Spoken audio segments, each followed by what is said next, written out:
In the entire UK, they got 75,000 soldiers. Macron is talking about sending Russian troops, not sending Russian troops, French troops over to Ukraine as part of a peacekeeping barrier force, but he's talking about 1,500 or 3,000 people. The Ukrainians are losing 1,000 dead a day. This has been a catastrophic war for Ukraine, and there isn't anybody in any military who would look at it and say Ukraine and NATO have the ability to defeat Russia. Now, it's a guy who spent a lot of time in combat and controlled hundreds of airstrikes. I'll tell you, the Russian and Chinese and Iranian weapons are terrifying to me.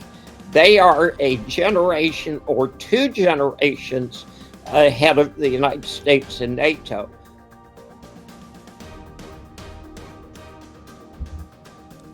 You're watching CapitalCosm. My name is Danny. It is August 18th, 2025, and my guest today is the publisher of 321gold.com. It's the one and only Bob Moriarty. Bob, thank you so much for coming on, my friend. Your timing simply could not have been better. The most important meeting in U.S. history is about to take place today. Yeah, and we're seeing some of these people file in. Let's go ahead and take a look at Ursula von der Leyen. She just arrived. No, you mispronounced that. How did I? Von der Leyen? Von der Leyen? No, von der Leyen. Von der Leyen. There you go. Yeah, so this is today. She's coming to meet with Trump, as are a number of European leaders as well. And we also have Zelensky coming in. Interestingly enough, invitation and the 4 months was not wearing a suit like Trump requested. Maybe he'll wear a suit when he meets with Trump, but let's see. Oh, sir. I've got a meeting with President, the Vice President, and von der Leyen, the Secretary, for this invitation and the 4 months of security guarantees. This is what really, I think so. We will have time, All right, so you see them filing in.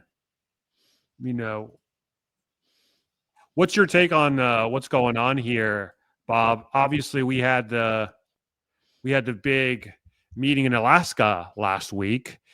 What was the big takeaway? Did Russia win? Did the U.S. win? If anything, did anyone get out of it?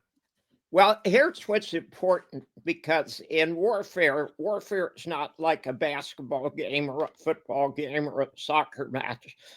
There are no winners in war, and sometimes communication is victory. Now, the problem with the United States, and this literally goes back to 2014, is they have never listened to Russia. Now, I find Putin and Lavrov to be rational players, and listening to them, they speak plainly, they speak simply, and they speak rationally. And for the first time, the President of the United States actually took the time out to sit down and listen to Putin. Now, to the extent that, did the meeting go the way the U.S. wanted? Clearly not, okay? Trump was looking for some kind of action that day, and Putin said, look, this is simple. We're not going to play this game of we're going to sign up for a ceasefire, because the last 7 times we fell for that, Ukraine and NATO and the United States violated the terms. Therefore, you either give us peace, okay, or we'll continue until we have seized Ukraine. But the fact that the meeting took place was important. And some of the stuff, if you'll remember, prior to the meeting, the Russians were saying, look, there's a lot of things that we could talk about, okay?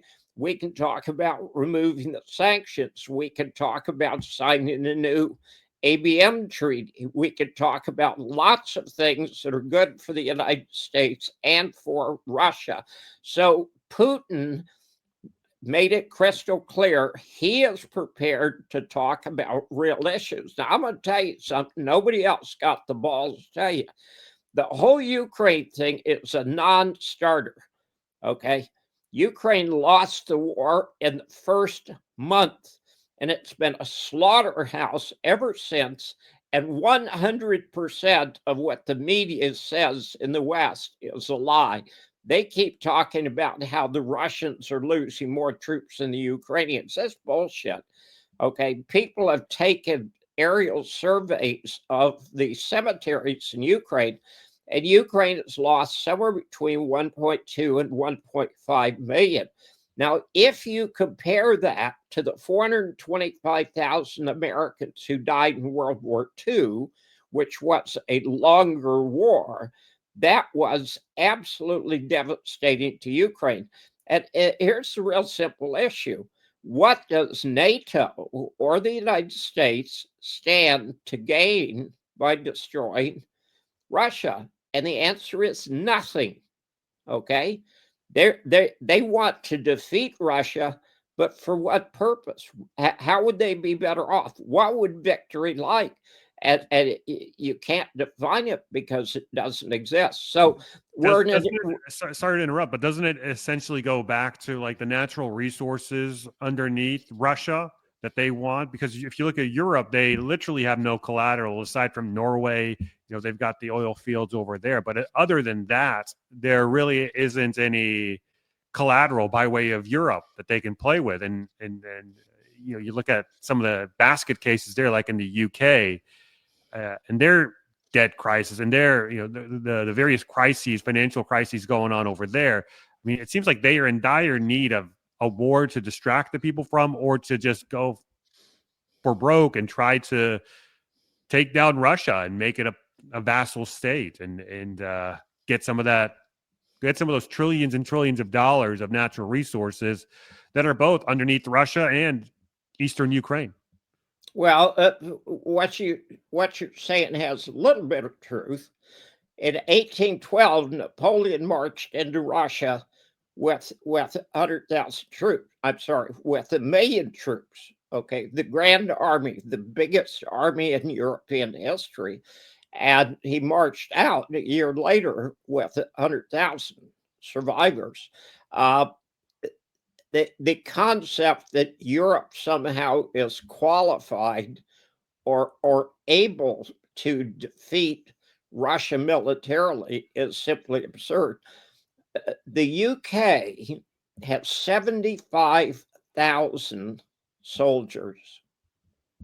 When I went into the Marine Corps, and that's like 60 years ago, we had 200,000 Marines, okay? In the entire UK, they got 75,000 soldiers. Macron is talking about sending French troops over to Ukraine as part of a peacekeeping barrier force, but he's talking about 1,500 or 3,000 people.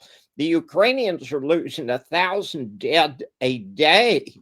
This has been a catastrophic war for Ukraine, and there isn't anybody in any military who would look at it and say Ukraine and NATO have the ability to defeat Russia.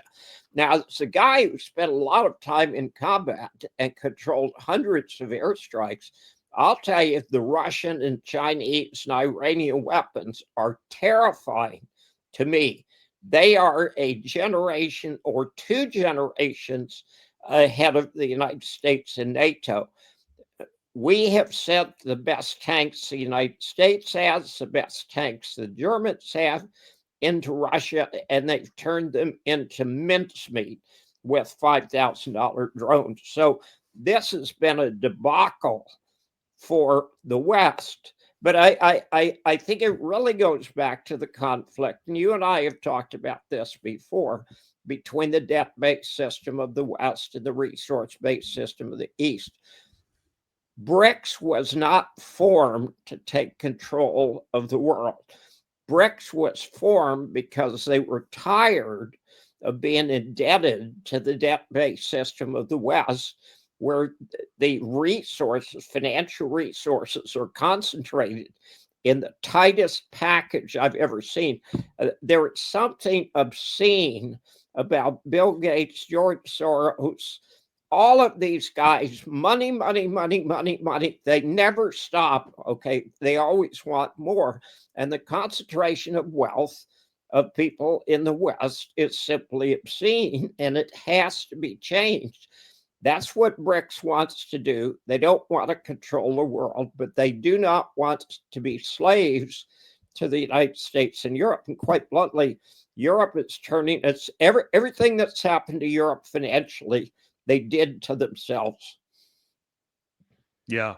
So what are we to unpack from today's meeting? I mean, we've got a video here of Keir Starmer rehearsing his lines here. It's kind of funny, actually. Let's go ahead and take a look here. And that it is fair, and that this war in Ukraine has been going on a really long time now. I mean, 3+ years. Hugely impacted Ukrainians who've suffered hugely, but it's also impacted Europe. It's impacted every single family and community in the United Kingdom. And so everybody wants it to end, not least the Ukrainians. But we've got to get this right. We've got to make sure there is peace, that it is lasting peace, and that it is fair and that it is just. And that's why I'm traveling to Washington with other European leaders to discuss this face to face with President Trump and President Zelensky, because it's in everyone's interests. It's in the UK's interests that we get this right. Yeah, so that's him rehearsing his talking points ahead of the meeting today.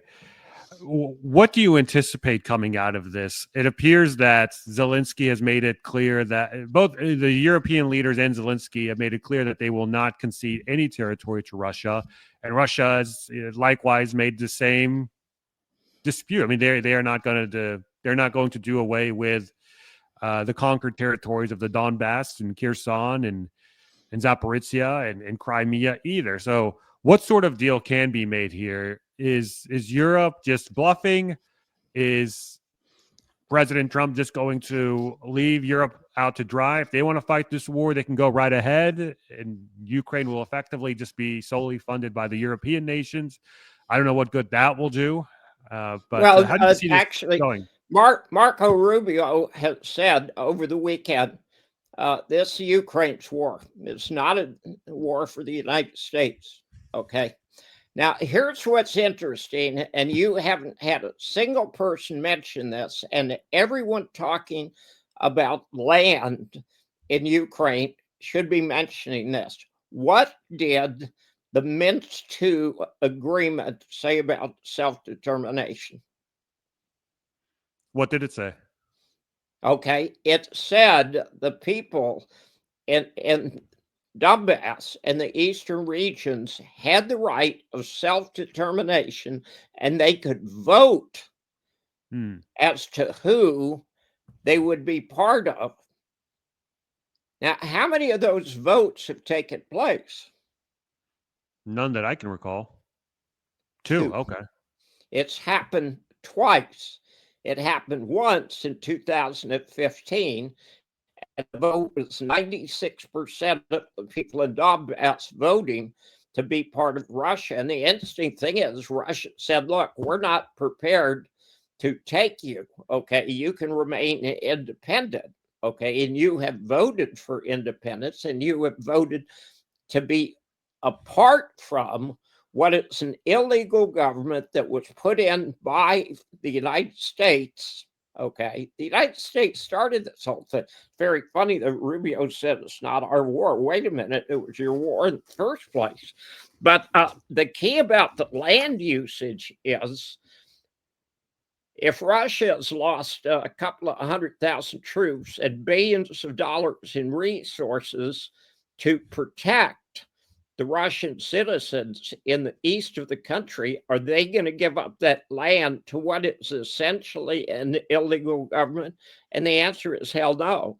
Now, Zelensky's a crackhead, okay, and I'll go so far as to say Macron and Stammer and Mertz, okay, are all crackheads, okay? I've seen the video when they went to Ukraine in the railroad car a month ago. You could see these guys. They had a baggie in front of them. They had a Coke spoon in front of them, and they dragged them off. Okay, well, gee, wonder where that came from. And you could look at Macron and realize, wait a minute, this guy just got caught with his hand in a cookie jar. And then a week later, the president of Italy, there was a video of her, and she clearly was out of it. Okay, I'm going to tell you, this is so simple. People can't understand it. The reason these people are acting like they're coked up is because they're coked up. Okay, and coke makes you stupid. And these people are stupid. They have nothing to gain from this war and everything to lose. And those idiots from Europe are over there to try to browbeat Trump into continuing to support a war they could not possibly afford or win. They're a bunch of blithering idiots, and how the Europeans elected them is beyond me. They're a bunch of chihuahuas. Hey guys, quick break from the action. Have you heard about this forbidden crypto play? Imagine beating Wall Street at their own game with the world's 5th largest coin, that's Binance Coin. It's the powerhouse behind one of the fastest blockchains on Earth. And it's bigger than Solana, it's bigger than Doge, it's more useful than Bitcoin, it's deflationary, and it even pays yields. But here's the kicker. Most Americans can't buy it directly through their brokerage. Up until now, that is. Enter CEA Industries, that's BNC on the NASDAQ. It's the first ever U.S. public company mirroring MicroStrategy's Bitcoin strategy, except with Binance Coin as its core treasury asset. They've already poured over $500 million into this thing, giving you a one-click exposure to massive upside before ETFs and institutions pile on potentially. This is MicroStrategy 2.0 with even more potential. Binance Coin soared 25x in 5 years. So check it out. Talk to your advisor. Start your own due diligence on BNC on the NASDAQ today and front run the herd. Now back to the video. Yeah, and it begs the question, without U.S. support, what support or real support could the European nations provide to Ukraine? I mean, how much fight do they have in them to stop a Russian offense? It's not a question of fight. It's a question of money. And the fact is, these guys are all running around, sure, okay, we'll pay 5% of our GDP to the United States for weapons that don't work to fight a war that simply cannot be won. But we're going to do it in a year or 2 or 3 or 5. They're all insane, okay? They cannot afford this war. And rather than look at their economy, now France's economy is in the crapper, Germany's economy is in the crapper, the UK's on the verge of a revolution. And they did it to themselves. And all they have to do to stop this, and this is where it's really beautiful. I've gotten totally away from your question, and now I'll answer the question. This meeting is binary. It either goes this way or it goes this way, but it does not remain where it is now. If Trump tells Zelensky to take a hike and take his hundreds of millions of dollars to the UAE and retire, the war is over today. If the war is not over today, Russia, China, and Iran are going to say, these blithering idiots are going to keep attacking us until we fight back. And then we go into World War III. This is a choice between peace in Ukraine or World War III, and those are the only 2 possible options. Yeah, and my next question is if the U.S. tries to distance itself from the Ukraine conflict and just wants a neutral posture against Russia, what are the odds that they find themselves back in a oppositional posture against Russia once they get into more kinetic wars with the likes of Iran, which is an affiliate with, which is affiliated with Russia, and to a greater extent, China over the South China Sea. I mean, wouldn't that bring Russia back into the fold by association? Well, here's what it's saying, and everybody's ignoring this. If they will go back to last week and what Putin was talking about, Putin was saying there was a lot of other things that we could discuss. I would love to see a global peace meeting with Russia, China, Iran, Israel, the UK, Germany, Poland, Switzerland, the United States, Canada, Australia, New Zealand, all of them involved, and sit down and say, look, we can't afford these constant wars. Now, we either end these constant wars or we have World War III. That is the choice. Now, I'll be blunt. The Chinese understand the cost, and what I read to you from what the Chinese president said, and the Russians understand the cost, and certainly the Iranians do. But from a military point of view, and I'll qualify myself as a person with more military experience than anybody you could possibly interview. I was there. I was doing the fighting. We cannot defeat these people militarily. Putin would be more than happy to have a wonderful relationship with the United States that's mutually beneficial. And I think that's a wonderful idea. The United States thinks they're going to out-tariff China, or they're going to have Israel defeat Iran. It's not going to happen. Okay, simply cannot happen. We need to start accepting reality rather than this coke-fueled delusional world in which everything in the United States does is wonderful. Everything Zelensky does makes sense. These people are idiots. Boris Johnson has the blood of 1.2 million Ukrainians on his hands, and that is absolutely disgusting. And the man should be embarrassed, okay, at what he did. I'm not against war. I'm a warrior. I would defend my country against a real enemy. I would defend it to the death, and I was prepared to do that 60 years ago, and I did.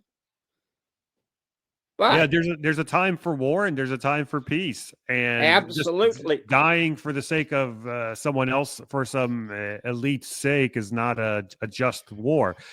Just kind of tie things up here, Bob, and it really kind of outlines how everything is connected. Just last night, we saw Russian strikes on Azerbaijani oil assets in Odessa. And as you can recall, there's a so-called peace deal conducted about a week ago between Armenia and Azerbaijan. Now right. You're seeing this strike on Azerbaijani oil assets, which happens to be in Ukraine as well. And if you look at a map of where Azerbaijan and Armenia lie, number one, they're right on the northern border of Iran. And number two, they are right on they border the Caspian Sea, which eventually borders southern Russia. So you can kind of see how the playing field is being shaped here. So, well, here's what's interesting. What did the Iranians say about that corridor? what did they say? They said it ain't going to happen. Okay. Now, You're referring to the Azerbaijan-Armenia corridor. Exactly. Yeah. Right on the Iranian border. President Trump came back and said, okay, I made a deal with Azerbaijan and Armenia. We're going to have peace. Everything's wonderful. He's full of shit. Okay. Because both parliaments have to vote to accept that. Okay. And that's a big if. And Iran has a vote. Okay. And Iran has said, ain't going to happen. Guys, don't do it. So there is a group that controls the banks that want to bankrupt the West, and they want to seize the assets, okay? And they believe that we can survive World War III. And I'm going to tell you, no, we cannot survive World War III. It will destroy the world. So I'm dead set against it. And the fact of the matter is, you got a problem, but I don't have a problem. I'm old, okay? It doesn't make a rat's ass to me if we have World War III or not. But if the United States wakes up, if somebody in that Trump administration today says, okay, I promised I would end the war in 24 hours, the war is over.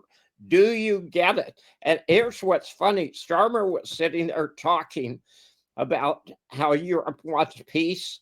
They are not in Washington to vote for peace. They are in Washington to vote for war, as long as the United States pays for it and Ukraine keeps contributing their young men. And actually, it's not young men anymore. It's 14-year-olds and 7-year-olds and women. Yeah. And then you kind of see the nexus there in Azerbaijan and Armenia with the Iran conflict as well. Oh, So absolutely. Believe me, okay, the Russians are pissed because NATO was moved 16 countries to the east after the United States put in writing that they wouldn't move to an inch to the east. And China's pissed off because the United States is pulling the same crap, okay, in the Pacific, trying to rule the roost there. And Iran is saying, hey, wait a minute, okay, we are a sovereign nation. We have rights under international law, and they were attacked in a totally illegal war, okay? What Israel and the United States didn't realize was sometimes the other guys fight back. Now, that corridor is not going to happen, period, okay? Because Iran is not going to allow an enemy on their northern border. yeah. And it also begs the question, is Russia going to allow an overthrow of the Iranian government to exist, bordering the Caspian Sea as well? No, there's a bigger question. What's the bigger question? Is China going to allow Iran Right. to be overthrown? Now, I believe, and it's just my opinion, no, I'm not putting this in writing to say it came down the mountain with Moses. I believe that there is an intention and a plan for Israel and the United States to attack Iran again. And should they do that, it will be the end of Israel. The weapons system and the leadership of Iran is absolutely amazing. And they're not people that I would mess with. And the United States totally underestimated their capabilities. The United States totally underestimated the capability of the Russians. And the big dog is China. Okay. China could shut down the US economy literally overnight. Some of this stuff, well, Iran could shut down the entire world's economy overnight. And they could do it with the Girl Scout troop with 15 Girl Scouts with 10 bows and arrows and 2 BB guns. All they got to do is shut the Strait of Hormuz. It appears that in the case of both Iran and Russia, that there has been a good deal of restraint. Do you agree with that? Do you think 100%, 100%. The amazing thing to me is these guys have put up with so much bullshit, okay? Israel has been bombing Iran literally for the last 2 months, okay, in sabotage operations. Iran has been incredibly rational, okay? They don't want another war, but Israel does, and the United States does, and Donald Trump gets to decide today if we go straight to World War III or not. And I hope he tells Zelensky to go. I hope he throws Zelensky out, who is an absolute fraud. Do you know what his biggest claim to fame as a comedian was? like playing the piano with his private part or something like that? With his dick. Yeah. Yeah. And actually, I'm a little bit jealous there. Okay. There's some talents that I would like to have that I don't have. And I can't even play the piano with my fingers, much less my dick. But there's something pretty amazing about that. But it doesn't qualify you to run a country. No, it's very weird how he got to his position of power there. Well, Bob, I think we've covered a whole host of topics. Anything else that we didn't get into that you'd like to mention? I know you and I were talking off air about the Great Taking, and you did mention a group of elites that wanted to that enact control over the financial system. How does this? How does the Great Taking tie into this war cycle that we're currently in?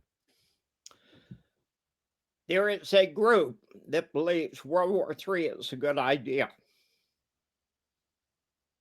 It's an organized group, and they believe it. They're doing everything in their power to accomplish it. And they were the same people who were behind the Russian Revolution. And when we talk about the Great Taking, can you kind of expand on that? Okay. A guy's written a book, and he's done a lot of research in the book, and I believe that his research is accurate, but his conclusion is not accurate. And basically what he's saying is that laws are in place in the United States that should there be a banking system collapse, the banks could seize all the real property, the stocks, the bonds, the real estate, cars, automobiles, airplanes, trophy wives, I think are excluded. But there are laws in the United States that are so bizarre. In 38 states, you have to take an effective oath of office to Israel to get a government job or to get a government contract. And you have to certify that you will not boycott Israel. Now, the bizarre thing, it's not that particular law. But did you hear about the law that said you can't boycott the Pope or the Democrats or the Republicans or the Baptists? No, because it doesn't exist. But 38 states had taken it upon themselves to say, you cannot disagree with Israel. Well, I disagree with Israel. I think that genocide is a horrible, horrible event. And what's happened in Israel, in Gaza, in the West Bank today is criminal, okay? And I wish it would stop. And I'll be candid, Donald Trump said he could end the war in Ukraine in 24 hours, and he can end the war today, but he could end the war in Gaza tomorrow. All he'd have to do is pick up the phone saying, okay, we're not going to pay for this bullshit anymore. If you want to pay for it, that's okay. We are funding genocide, and that's evil. Understood. Well, hey, Bob, thank you so much for your time here. Drop us where people can find you if they want to see more of your work. Okay, I've got two websites. I've got a financial website called 321 Gold, where I specialize in talking and writing articles about real resources. And I've got a website called 321 Energy, which does the same thing for energy. And go to Amazon. I've written about 10 books, 3 of which were bestsellers on the Wall Street Journal bestseller list. And I write about fiction. I write about nonfiction. I write about war. I write about financial stuff. And believe it or not, I'm a very funny guy. No, I believe it. I've experienced it firsthand. So we'll have the links to your websites down below. Be sure to check it out, guys. Bob, thank you so much for your time here. Guys, if you enjoyed this podcast, drop us a like and comment "Go Bob Go" in the comment section. If you disagreed with anything, that's fine too. But let me know what you disagreed on. I do, in fact, read the comments. So let me know your thoughts. And I will be replying to a few comments down in the comments section. I can't get to all of them, but I'll pick a few that I will indeed reply to. So let me know your thoughts down below. And also remember to subscribe to the channel and do all the YouTube stuff so you don't miss an episode. And liking, subscribing, commenting, all all that certainly goes a long way in helping push this video, this message, and this channel in the algorithm. So much appreciated for all of that.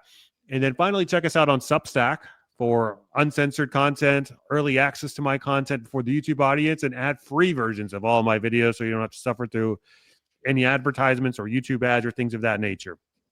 And so with all that said, thanks for watching, you guys, and I will catch you next time. Bye.